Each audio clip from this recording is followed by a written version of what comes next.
Welcome to day 355 of the New Way. I'll read John 21, 1 through 14. Afterward, Jesus appeared again to his disciples by the Sea of Galilee. It happened this way. Simon Peter, Thomas, also known as Didymus, Nathanael from Cana in Galilee, the sons of Zebedee, and 2 other disciples were together. "I'm going out to fish," Simon Peter told them, and they said, "We'll go with you." So they went out and got into the boat, but that night they caught nothing. Early in the morning, Jesus stood on the shore, but the disciples did not realize that it was Jesus. He called out to them, "Friends, haven't you any fish?" "No," they answered. He said, "Throw your net on the right side of the boat, and you will find some." When they did, they were unable to haul the net in because of the large number of fish. Then the disciple whom Jesus loved said to Peter, "It is the Lord." As soon as Simon Peter heard him say, "It is the Lord," he wrapped his outer garment around him, for he had taken it off, and jumped into the water. The other disciples followed in the boat, towing the net full of fish, for they were not far from shore, about 100 yards. When they landed, they saw a fire of burning coals there with fish on it and some bread. Jesus said to them, "Bring some of the fish you have just caught." So Simon Peter climbed back into the boat and dragged the net ashore. It was full of large fish, 153. But even with so many, the net was not torn. Jesus said to them, "Come and have breakfast."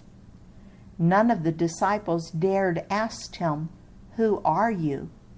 They knew it was the Lord. Jesus came, took the bread, and gave it to them, and did the same with the fish. This was now the 3rd time Jesus appeared to his disciples after he was raised from the dead. To really understand today's study, you will need to review day 54 from Luke 5, 4 through 11. There we read Luke's record of how these disciples were initially called by Jesus to follow him and begin their life's work as fishers of men. They were called to this ministry of leading people to Jesus and helping men find their way to God. It was not a temporary calling. It was a lifetime commitment. After seeing Jesus brutally tortured, their lives were in a jumble. They were scared. They were confused. Jesus appeared to them in the upper room, and now a few days later, we find them fishing. Had they returned to their former occupation, or were they just killing time until they could decide what to do next? We are not told.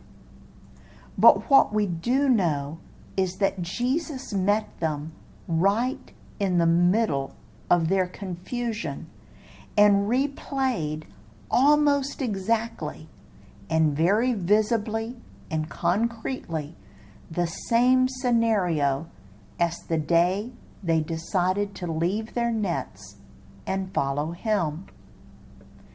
This section reassures me that Jesus not only understands our doubts and confusion and questions, but he also has compassion and ministers to my needs in tangible ways.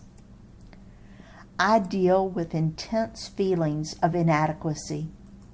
It stems from a childhood of verbal abuse and put-downs, but it also is Satan's biggest tool to attack me anytime I have a special opportunity to minister. I am amazed at the creative ways that God meets me in those fears and questions. The last time I was asked to speak at a women's gathering, I was really struggling with these big feelings of inadequacy. God sent a total stranger who approached me and said, "I'm so glad that you are speaking to our group on Thursday. My friend told me that you really ministered to her when you shared your testimony with the choir. I can't wait to hear what you have to teach me on Thursday." Wow! I felt that God had just personally sent me the reassurance that I needed. Do you know that He cares about your needs and your feelings?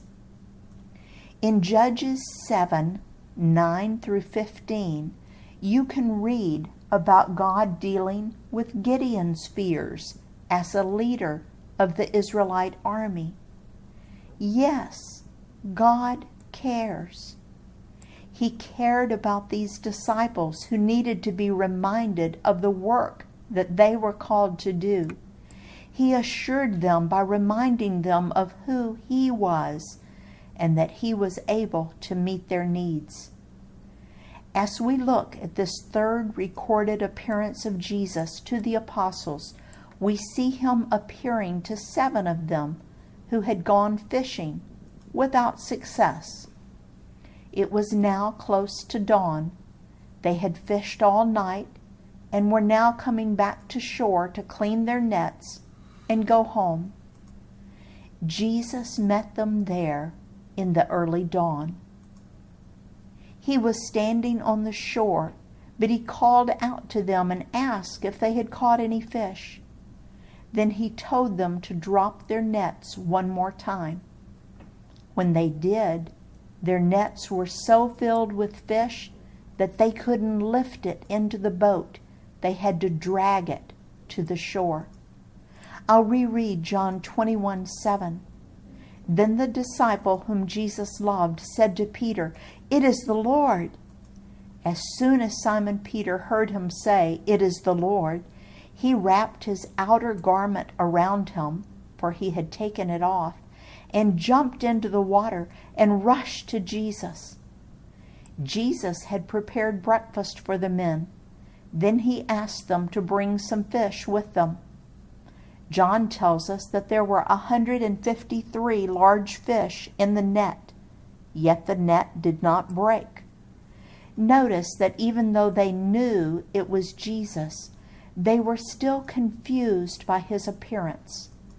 I wonder if that was because His new body was so different, or because they knew that He was supposed to be a dead man, and they were still trying to figure things out. In His service, Dale.